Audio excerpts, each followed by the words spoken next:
We spoke a couple of months ago and, after that warning that had come, that wine could be affected. Now it may well be. What's your reaction to it, Tony?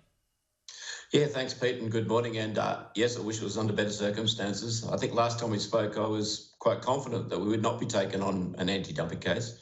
We're very disappointed. We're very surprised as well. We just don't see how the Chinese can actually make a case here.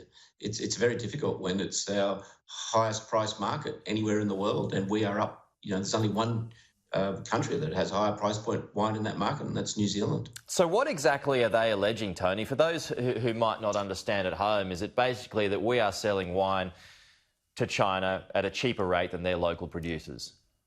Yeah, that's right. They're saying that we're selling wine below our cost of production, so we're dumping it on the market, which is not actually a strategy that would work in a country that's short of wine and produces high-quality wine. So negotiations are now underway. This may take a while, which may well provide a cushion. But if they do go through with this, what sort of an impact will this have on our wine industry? Yeah, so we're now in the information providing stage. So we've got around 30 days to provide a whole lot of detailed information on costs, prices to the Chinese authorities. Their investigation will run till at least the first 18th of August. 2021 with a possibility of 6-month extension. Then there's the opportunity for them to put duties on us, so extra duties. If they put duties like they have on barley of 80%, that would be enough to close that market to us. We just wouldn't be able to compete. We'd have to look to other markets, but we certainly wouldn't be able to sell wine profitably in China anymore. So you wouldn't even bother? I don't think there'd be many producers still within that market. And perhaps, you've got the bigger companies who perhaps could afford it, correct me if I'm wrong, but definitely the smaller ones, or just all of them? Yeah, look, the smaller ones are going to suffer more. I mean, this has been a year where we feel a bit like a pinball machine. We had bushfires, we've got COVID, and now we've got this. It doesn't matter if you export to China or not. The impact would be felt by all companies because there would be product that would have to go somewhere, which will put price pressure and competition pressure on our smaller producers. They'll feel it more. Larger producers some of the high value product could still go to China, some of the really ultra premium. But for the majority of what the consumers want, there's just no exit. But, Tony, Australian wine, some of the best in the world, surely they've got to pay for it. Yeah, and that's the thing about China. China consumers have been willing to pay for our wine, and they have in the past, but it's a really competitive marketplace. So this will give the wines from France, the wines from Italy, the wines from Chile an enormous advantage over us. And like consumers all around the world, they'll look to where they think they get best value for money. It's worth $1 billion to us, that Chinese market.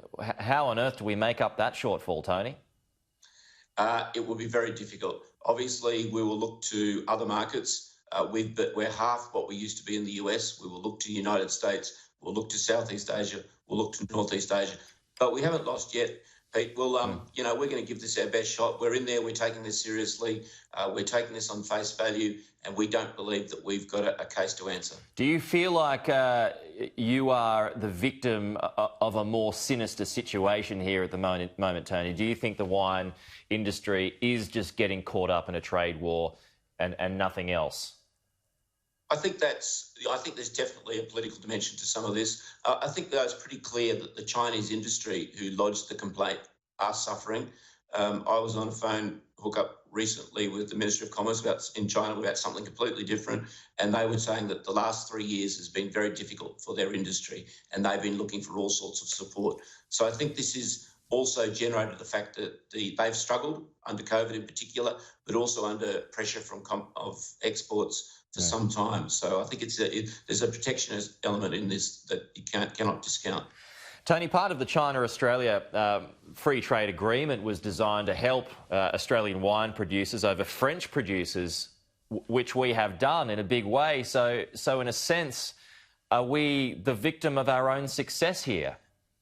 I think there's an element to it. I think we now have about 37%, I think, of the Chinese imported wine market. We've outpaced France considerably. I think, when you're successful, you put a target on your back.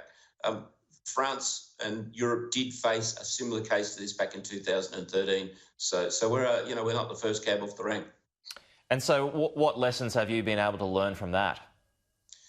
We've learned a lot of lessons from that, but one of the main ones is that it's very important for us to sit down and try and talk to our counterparts in China and talk to their industry and try and understand where their problems stem from.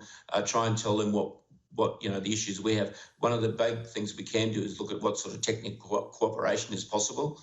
We're very much collaborationists on our technology and on our marketing skills and on our enological and viticulture skills. So that's something we want to work with them. So we'll be trying to at least talk to their industries as much as we can to see if we can come and find out what the real problem for them is. Did this all come about yesterday through the media, Tony, or did you get a heads up from the government that this was taking place?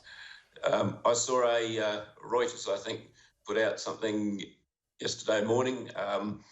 It's fair to say it took me by surprise. Yeah, how big was that hit? Yeah, it was enormous. It's fair to say, again, none of us have had much sleep since then, and I think for the next month there won't be a lot of sleep for people in the industry.